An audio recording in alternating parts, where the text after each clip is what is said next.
I moved out due to poor living conditions, sued for my deposit, won $650, got tripled to $1,800, and seized his bank account.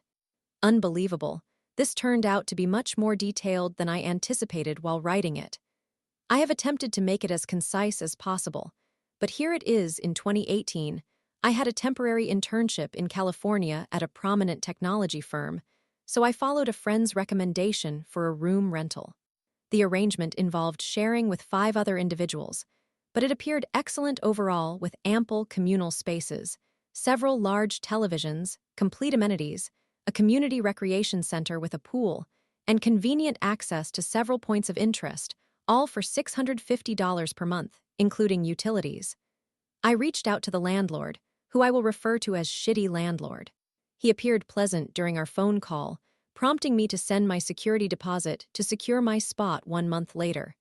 However, upon moving in, I discovered several drawbacks that accompanied this attractive rental price. The communal areas were dusty. None of the 3 large televisions functioned properly. We were actually required to pay an $80 monthly membership fee to access the recreation center and pool, and the estimated short drive times were greatly exaggerated, assuming you were speeding.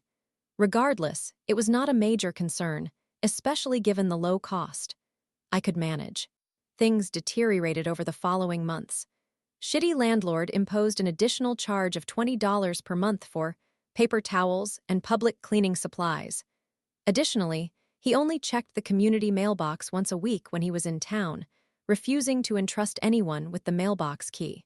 As summer began in June, Shitty Landlord proclaimed that air conditioning cost too much and we were overusing it, so he removed the thermostat from the wall. Fine. One day, a few tenants confronted him at the house, as he only spent less than a day per week at the property, and I will never forget his hasty words as he exited. "It's legal for me to do it, and I don't care since I don't have to live here." Well, sir, that's unacceptable. I was incredibly frustrated with this man's blatant attempt to exploit 6 tenants. As it turns out, he was correct. He was legally allowed to withhold air conditioning. The following day, I purchased a high BTU standalone portable air conditioner that vented through the window. This was an incredible upgrade. Naturally, I set my room to 65 degrees F, the lowest temperature available. We had a few other minor disputes, which led Shitty Landlord to text me that it was acceptable if I wanted to terminate my lease early and move out. https I am Gurkam Idle of BetaKestJPG, perfect. Once Shitty Landlord noticed my AC setup, he visited my room to complain about it. I curtly replied, "It's legal for me to do it, and I don't care since I'm not responsible for the electricity bill." He departed and later sent me a text, https I am Gurkam B0I9K0ZJPG. Fine. Unbeknownst to Shitty Landlord, I was seriously considering his offer and had been organizing my fellow tenants. Many were dissatisfied with the living conditions, so with slight encouragement, I successfully persuaded 2 of the other 6 tenants to move out concurrently. They were on month-to-month agreements. I then submitted all 3 of our notices of intent to vacate at the same time, just over a week after my last discussion with Shitty Landlord. He was furious. He initially intended just to evict me, but now he had 3 rooms to fill instead of 1. When I inquired about my legally required pre-move-out inspection, he bluntly told me to go away. He claimed he was too busy to conduct an inspection. That's illegal, but okay. The time to move out arrived. I found another room to rent much closer to my workplace for only $100 more per month. We all vacated and I texted Shitty Landlord regarding my security deposit. No reply. I texted again. Still no response. All right, I understand how this is going to go. I spent numerous days delving into the law, compiling evidence, screenshots, and documenting the legal violations he committed. The key point was the statute mandating a pre-move-out inspection, along with a list of necessary repairs and an itemized list of deductions within 21 days. Otherwise, Shitty Landlord would lose his right to withhold any portion of my deposit. Furthermore, he could face treble damages if found to be acting in bad faith. I continued to text, https I am Gurkam WNB MXZ0, JPG, him repeatedly. I granted him considerable leeway and even referenced the applicable laws to show I was acting in good faith, while he was intentionally ignoring the regulations I had brought to his attention. Shitty landlord likely perceived me as a naive college student unwilling to pursue legal actions. Well, sir, we're headed to court because I refused to let someone exploit me. I filed a small claims case for $650, plus treble damages and court costs. Shitty landlord submitted a counterclaim for $2,000, alleging damages to the property for causing flooding and breaking the microwave. Right. In response, I gathered statements from 3 other tenants and compiled a comprehensive 40-page packet of evidence, complete with page numbers, a table of contents, and detailed descriptions for every screenshot and photo. I made 3 copies of everything and submitted them to the court and to the defendant, Shitty landlord. The court date was set for November. With my internship concluding shortly before Christmas, I planned to attend in person before returning home in December. He began filing motions to delay the trial, citing a doctor's appointment, and the request was granted. The court date was rescheduled for December, still before my flight home. As the new court date approached, he filed another request for a postponement, again claiming a doctor's appointment. Somehow, that motion was granted too, and we were rescheduled once more, this time for January. January arrived, and shockingly, guess who claimed another doctor's appointment on the exact day of the trial? Denied. The court finally dismissed his request because he failed to demonstrate that the appointment was scheduled prior to the postponement. Well, I was no longer in California. I was across the country on the East Coast. Shitty landlord believed that since I was out of state, he would automatically win because I wouldn't fly back to California. Unbeknownst to him, California courts provide the option to appear by telephone. On the day of court, I received a call. After being sworn in, I was connected to the court. I had the opportunity to present my case. Unfortunately, I had not prepared a script, so I summarized the events and outlined why I deserved compensation. Then Shitty landlord had his chance to defend himself and elaborate on his counterclaim. He had not prepared anything either and rambled about unrelated matters that ultimately weakened his case. For instance, he spent considerable time discussing how another tenant was problematic, thereby justifying his behavior. When the judge requested evidence for his counterclaim, he had none. The judge asked several more questions before announcing that he would review the evidence and we would receive the decision by mail. A couple of weeks later, I received the judgment stating I was owed $650 and Shitty landlord was entitled to nothing. Well, that was unfortunate as I would not receive treble damages. However, it seemed fate had dealt him a poor hand, being that he filed an appeal for reasons unknown. It was granted, and a retrial was scheduled for May. This time, I was much better prepared. Once again, I was sworn in and connected to the courtroom speaker. I had developed a thorough script outlining how frequently I had informed Shitty landlord of the law, how often he knowingly violated it, and how I had provided substantial leniency and numerous opportunities for him to rectify his actions. Once again, Shitty landlord failed to prepare anything, choosing instead to ramble on so much that even the judge had to prompt him to stay focused several times. Shitty landlord alleged I had caused water damage and required the replacement of all carpets. When the judge requested an invoice or receipt, he produced none. He asserted that I broke the microwave, prompting the judge to read 3 witness statements asserting that I did not. Shitty landlord claimed they were all lying. He still had no evidence whatsoever. At this point, the judge clearly appeared exasperated with him and stated we would receive his decision in the mail before concluding the call. A couple of weeks later, I received the judgment. I was owed $1,800, while Shitty landlord continued to receive nothing. What a twist, as his appeal did not go as anticipated. He went from owing $650 to $1,800. Being the individual he was, he filed for a mistrial, alleging I had not been sworn in and that I lied during my testimony. Denied.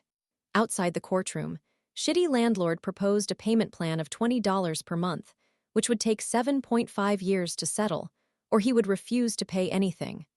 All right, I grasped how challenging it would be to recover my funds. I determined that he banked at Bank of America by examining the checks I had written him for rent to see where they had been cashed. I filed for a writ of execution, which would allow me to impose a bank levy. This was granted, and I prepared a packet for the Los Angeles County Sheriff's Department to go to Bank of America and seize his funds. Laxt served him with paperwork and instructed Bank of America to freeze his account. After his allotted 30-day period to contest the seizure expired, Laxt proceeded to seize his cash, along with 10% annual percentage yield interest and sheriff fees. Finally, after 20 months of waiting since moving out, I received the long-awaited check in the mail. I might consider framing it. Total $1,893.91, https imgurcom gzfjkbyjpg. Edit for those advising me to cash the check. I have already deposited the money into my bank account using mobile check deposit. Edit 2 filing small claims cases is inexpensive. Most states charge around $50, rarely exceeding $100. Moreover, the losing party is obligated to reimburse you if you win. Edit 3 tips for situations like these. Locate small claims guides. There is a wealth of useful information. https www.dcacogov publications small claims court html available because everyone wants you to succeed. Even the court seeks your success. In California, for instance, they offer a complimentary in-person, small claims advisory clinic, where staff members provide assistance and guide you through the entire process. Be sure to understand the procedure and what to anticipate. Document everything. If possible, conduct conversations through text or email for easy screenshots. Photograph everything, even if it seems inconsequential because the landlord may claim you damaged it. Conduct thorough research on the law. Understand what is legal and illegal, as well as the consequences for violations. Compile evidence against your landlord while also referencing the laws they are violating. The easier you make it for the judge to recognize that you are correct, the more likely they are to side with you.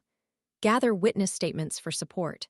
This transforms the case from a he said, she said scenario, where the landlord accuses you of lying to a 4v1 situation, where the landlord must dismiss everyone as dishonest. Just avoid any hearsay. Adhere strictly to procedures. The last thing you want is for your evidence to be dismissed due to not providing a copy to the defendant at least 10 days prior to the court date. Arrive in court prepared and remember the 7 P's: proper planning and preparation, prevent poor performance. Judges appreciate individuals who are organized. If you enter court unprepared, assuming you can persuade your way to victory, it will become painfully obvious. Do not expect the process to be swift. It may take some time for your landlord to face consequences, but it will be worthwhile. Ultimately, the courts are on your side. It may just require patience. Story 2. I found my 2 cupcakes missing. Investigation revealed Jerry took them. Set up a plan to mess with him until he confessed. Sweet revenge. We had an older hospital where, over the years, we had been enhancing their closed-circuit television, security, door access, and nurse call paging systems. I had been employed at this company for several years, but they had been carrying out all the electrical work here for over a decade, so we were very familiar with every aspect of the facility. The buildings, the people, the staff's positions and job roles. Everything. I spent a significant amount of time there, allowing me to become acquainted with the drama, politics, and secret affairs as well. I was able to lead a team in constructing and maintaining each of the new systems. The chosen systems were selected because they could all be interconnected to meet the client's requirements and were networked. They were also standalone, since government IT did not wish for third-party equipment to be on their networks. We needed to install all the infrastructure and equipment. I had networking hubs scattered throughout the facility where I could access all 4 of these systems. Summary: I had administrative and installation access to over 170 cameras, more than 520 doors and gates, the security system, and the hospital-wide paging system. One Tuesday, I was seated at one of my network hubs, performing routine testing and maintenance. I had just been reviewing the closed-circuit television, observing Janine's awkward, unsteady walk in high heels. I felt that I had put in enough consistent work by 10 a.m. to reward myself. That morning, Nancy, a nurse in the pediatrics department, brought cupcakes for the ward staff. She had set aside 2 individually packaged cupcakes for me, clearly marked with my name, in the staff room refrigerator. I strolled the 5 minutes to the ward, humming my I'm about to enjoy cupcakes tune. Upon opening the refrigerator, I found no cupcakes. While there were around 20 still remaining in a large transparent container, mine were nowhere to be seen. Not the ones Nancy reserved. Before I completely lost my temper and overturned that refrigerator, I decided to check if something serious had occurred. Perhaps one of the children required those specific cupcakes for survival.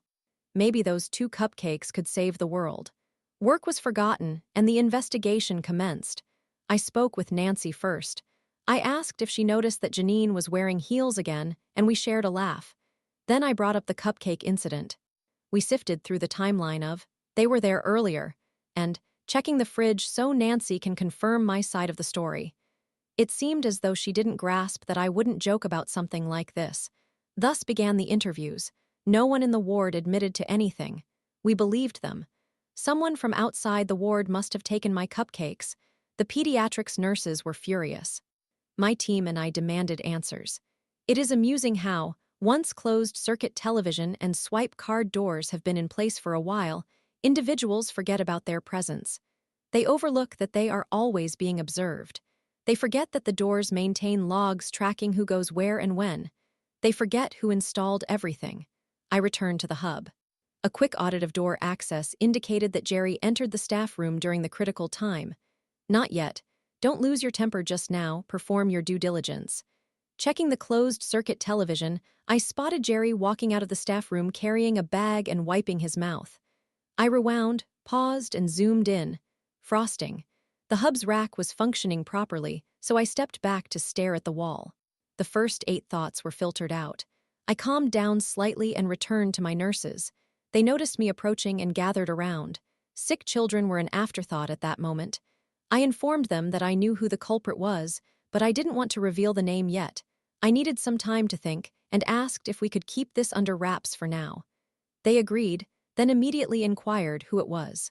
After all, they are government staff. I returned to the hub to continue my work, no longer singing about cupcakes. As I swiped my card across the reader, during that solitary second it took for the red light to turn green, a plan began to formulate in my mind like a movie scene. It felt as if my subconscious had anticipated this day for some time and was now unveiling its clever feature. It assessed the options, potential faults, and implications. I'm not sure how long I gazed at the door, rewinding, pausing, fast-forwarding. The plan was exquisite, and I promised my mind a cupcake soon. Jerry was a general orderly tasked with floating around the entire hospital, assisting any ward and essentially anyone else who paged him. However, Jerry disliked walking around. He was lazy and had little regard for patients. He previously worked in the wards, but could not find one without close supervision or patience, hence he transitioned to day shift general duties. Jerry loathed having to walk from one end of the hospital to the other. Jerry truly despised the swipe cards and electronic door locks. Some individuals just do not comprehend technology. Others simply resist change and prefer to complain without making an effort to learn how to use it. While responding to maintenance tickets, I had to listen to Jerry grumble countless times about the doors. For this and various other reasons, I had a strong dislike for Jerry. Jerry recognized my unique name, understood what I did there, noticed the remaining 20 cupcakes, and still decided to eat mine anyway. Yes, it was time to get back at Jerry. At the hub, I implemented the necessary modifications to my systems. I selected a variety of well-chosen doors. I established automatic paging for different scenarios. I created several calendars. I set up automated conditions so everything would swap and change accordingly. Once I was ready, with the program on hold, I approached Nancy. I needed to give Jerry a chance to come forward, although I was fairly certain he wouldn't. I asked Nancy to page Jerry so she could inquire about the cupcakes. Nancy was unsurprised it was Jerry and was fully supportive. The other nurses gathered around and asked what was happening. I informed them that Jerry was about to work off some of the excess. They were not surprised it was him either and promised to keep it confidential. I proceeded to the maintenance manager's office while Nancy summoned Jerry. I entered the maintenance manager's office with a grin. All he said was, "What?" with a smile. He was familiar with me, as we had collaborated closely over time. We were friends, and he had observed that expression on my face before.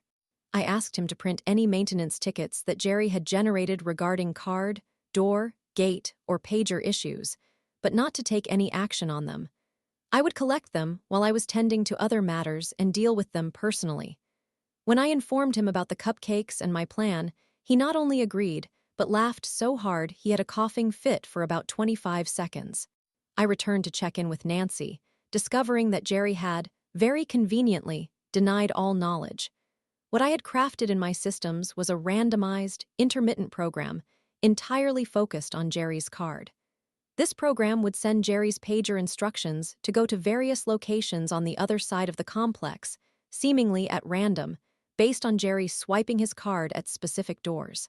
Alternatively, the gate to the staff parking lot might not work, or his card would cease functioning, forcing him to get it revalidated.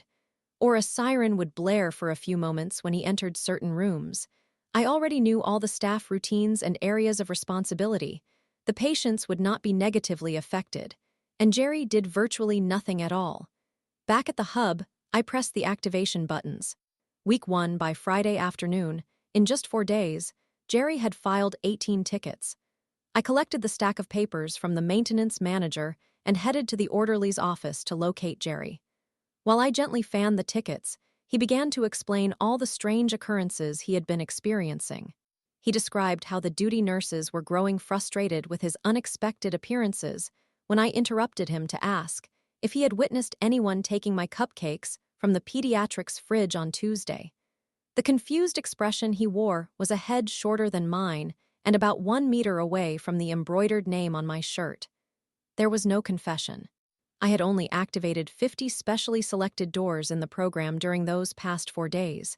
That Friday afternoon, at the end of week 1, I clicked the all button and added the other 470-plus doors.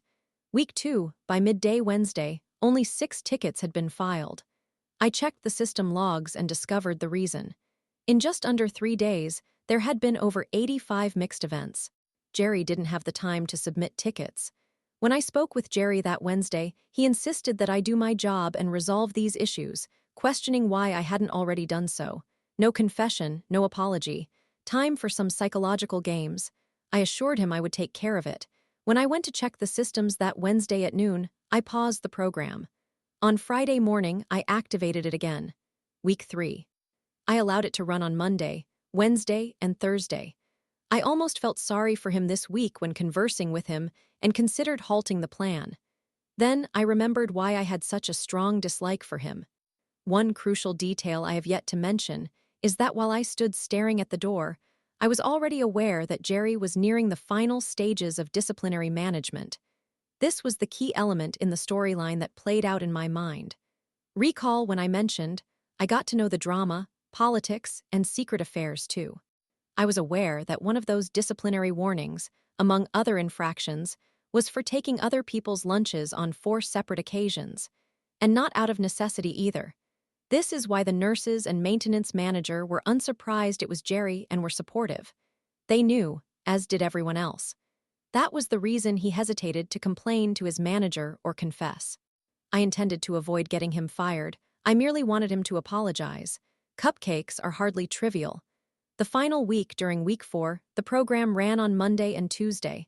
The scheme was always intended to last only a month or until Jerry confessed and apologized. Before this Tuesday, I spoke with Nancy and requested her participation in a little vignette. She was understanding and agreed. While I was conversing with Jerry in the orderly's office, Nancy appeared and handed me a personalized pair of cupcakes. They looked identical to, and were packaged the same as, the ones that had gone missing a few weeks earlier. As Nancy walked away, a now silent Jerry glanced from the package to my shirt, and then to me. I raised the tickets, summoned my best Adam Hills impression, and said, "Don't be a jerk, mate." He remained silent and visibly angry. I could see he recognized that my actions had been intentional. If he lodged an official complaint, the incident involving the missing cupcakes would surface, and he would lose his job. Additionally, during our conversations, he had heard me mention intermittent issues many times. Jerry was frustrated because he knew he couldn't do anything about it. I proceeded to the pediatrics ward, where Nancy and I planned to indulge in these delights. I hummed my tune all the way there. Loose ends regrettably. Jerry once again engaged in inappropriate behavior.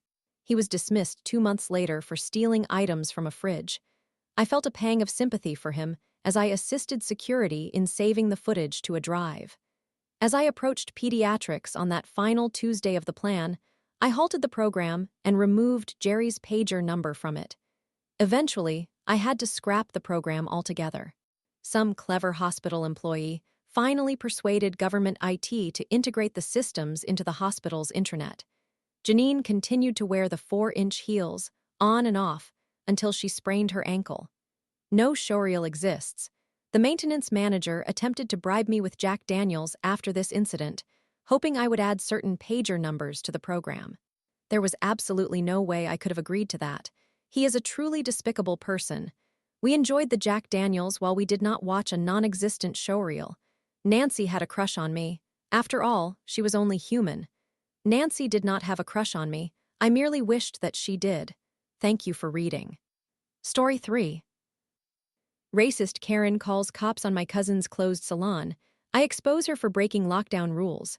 Her spa shuts down. Background: my cousin, 23, female, recently opened her own salon. From a young age, she taught herself how to thread and wax eyebrows, cultivating an interest in makeup and hair. Everyone in our extended family visits her before events and regularly for their threading, waxing, hair, and makeup needs. In 2020, she held a full-time job unrelated to salons, but decided to renovate the basement of her home to create a small salon area. She now dedicates her free time to serving clients in her at-home salon, receiving nothing but positive reviews. Her sister assisted with the renovations and currently helps her with business marketing, social media, community pages, while I manage the finances, budgeting, price setting. We all support her and take immense pride in her success. The salon is our passion project. We are presently in the midst of a pandemic, which has significantly impacted her salon business. Consequently, she introduced safety protocols, and our small team ensured compliance with COVID regulations in our city. This included allowing only one customer inside at a time, performing temperature checks, mandating masks, face shields, and gloves, and sanitizing the salon after each client, among other measures. Additionally, during the lockdown in our city, the salon remained closed as it is not considered an essential service. Our city is currently in lockdown from the end of December until the end of January. The salon has been closed since the lockdown began, and the salon's social media pages were updated to inform existing clients about the closure. Enter Karen. Karen spotted a community post from October that described a discount on a specific package we offered. She commented on the post, expressing disbelief that the salon was still operating during a lockdown while her salon had to remain closed. This detail is important for later. Karen failed to realize that this post was published in October, when salons were permitted to function as long as they adhered to safety regulations. She did not check for more recent posts indicating that the salon was closed. My cousin did not notice her reply at that time. The following day, 2 police officers arrived at my cousin's home while she was at a doctor's appointment. The officers inquired about her, and my aunt informed them that she was not currently home. My aunt's English is not very strong, so she told the officers she would call my cousin to ask her to return. Perhaps the officers doubted her explanation, as they insisted on entering the house. While my aunt was concerned and had already called my cousin asked what the issue was, but my aunt was unaware. When my cousin inquired if the officers had a warrant, she was told they did not. She then instructed her mother not to allow them entry and that she would be home in around 20 minutes. My cousin began her drive home, but by the time she arrived, her aunt informed her that the officers had simply left, which alleviated some of her worry. She decided to go grocery shopping as planned before heading home. However, the officers returned half an hour later, once again demanding to see my cousin. My aunt contacted my cousin once more and urged her to return, but by the time my cousin did, the officers had gone, leaving behind a card requesting a callback. My cousin was able to reach the officers, who informed her that someone had reported her business for operating during the lockdown, claiming they had proof. My cousin knew this was false, as the salon had been closed for a considerable duration. By this time, my cousin had seen the earlier comment and pointed out that she was aware of what their so-called proof was. The post in question was from October. My cousin was extremely upset since this post was not substantial evidence of her operating in January. She was also frustrated that the officers tried to enter her home without justification or warrant, especially considering her aunt's limited understanding of English. At the end of the conversation, the police officer apologized to my cousin, and we believed this was the conclusion of the matter. You may be wondering how we know that Karen was responsible for calling the authorities. She informed us herself. The following day, my cousin received a message from the woman who commented on the post. Karen attempted to disguise herself as a customer. Karen, can I schedule an appointment? My cousin, hi there, we are currently closed due to the lockdown. Once the lockdown is lifted, we would be delighted to schedule you in. Karen, oh, my girlfriend was there yesterday. I apologize. My cousin, you must have the date mistaken. The salon is not taking clients until the lockdown is over. Thank you. Karen, no problem, but I didn't get the date wrong. I also know the police came because you were open. Take care. My cousin, I will not waste my time engaging with your uninteresting life. Perhaps you could consider finding a different hobby instead of spreading falsehoods and wasting people's time, including the time of the police. Even better, get an actual job. Have a good night. Karen, I own my own spa, which is also closed. Yours should be too. My mother is the one who contacted the police. You aren't entertaining me at all. Go back to your own country instead of interfering with ours. At that point, my cousin decided to block her. My cousin felt relieved that this ordeal was over, yet her sister and I were still outraged by the racist remark and how someone could fabricate lies about a small business, causing the police to frighten my aunt. When my cousin shared the details about Karen, the fact that she owned her own spa particularly struck me. I decided to do some investigation. Revenge. It turned out that Karen operated her spa from her home. After conducting further research, I found reviews from her clients on her business page that had been posted on days when the city was under lockdown. The reviews could have been from clients who received services before the lockdown and only recently found time to write a review. To verify, I located Karen's Instagram page. I decided to use her own trick against her. I created a new account with a generic name and followed her page so that she wouldn't recognize our connection. I then sent her a message inquiring about the prices for her services. Me, hello, I love your pictures. I was curious about your pricing. Karen, hi there, thank you so much. What service are you interested in? Me, I'm very interested in the BB Glow facial. Karen, that's wonderful. It's definitely my most popular service. Normally, it's $125, but it's currently a buy one get one offer, so you pay for one session and get two. Me, that sounds like a great deal compared to others. When is your next available date? Karen, where are you located? I can't have people come to me during the lockdown, but I can travel to my clients. Karen was not supposed to operate from her home due to lockdown restrictions, yet she was visiting her clients' homes, which is still in violation of regulations. I then fabricated a story about my home lacking sufficient space and asked for her address to arrange a meeting at my friend's place, conveniently located between her location and mine. She foolishly shared her address. During this period, I also attempted to join other community groups Karen was involved in. In one particular group, members promoted their small businesses. She had recently shared details about discounts on her services for January. I promptly went online and filed a report regarding her business continuing to operate, including screenshots, her address, full name, and more. A few days later, having been preoccupied with life, I forgot to follow up on it. Noticing the incident report number on a sticky note on my desk, I decided to check its status. Apparently, this was not Karen's first infraction. She had previously been fined $750 for having a client in her home during the city's first lockdown. Following that fine, she modified her business model to visit clients' homes instead. Now, she faced a $10,000 fine. I continued to follow her on Instagram to keep tabs on her situation. She launched into a rant about her plans for revenge against the person who reported her, and also noted that she was no longer permitted to operate her business. I'm uncertain what type of prohibition the local police imposed on her, but I immediately deleted the account and exited the groups I had previously joined. Ultimately, Karen received the consequences she deserved, and I accomplished my goal of channeling my inner detective. Edit, thank you to everyone who took the time to read the story. I will do my best to respond to your comments as soon as possible. I have called my cousin and sent her a link so she can read through the comments as well. Edit 2, I noticed that some individuals expressed skepticism about the woman's racist behavior. This subreddit does not allow pictures, so I have responded to those comments.